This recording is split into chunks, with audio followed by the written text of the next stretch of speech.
Pregnancy तो हो गई है, अब प्रेगनेंसी में हम क्या खाना खाएं is the first question my patient asked to me कि डॉक्टर हिरा अब प्रेगनेंसी हो गई है तो प्रेगनेंसी में हमने डाइट क्या लेनी है।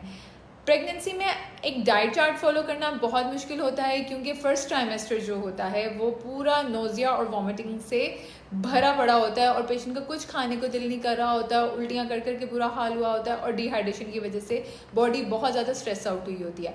अगर मैं आपको कहूँ कि ये एक कंप्लीट डाइट चार्ट है, इसको फॉलो कर लें और टाइम के टाइम फॉलो कर लें, तो that is not possible because pregnancy hormones are really difficult, खासतौर पे इन फर्स्ट ट्राइमेस्टर। लेकिन हाँ, मैक्सिमम आप जितना इसको फॉलो कर सकते हैं that will help in your first trimester और बेबी की ग्रोथ में भी मदद करेगा। So start taking screenshots.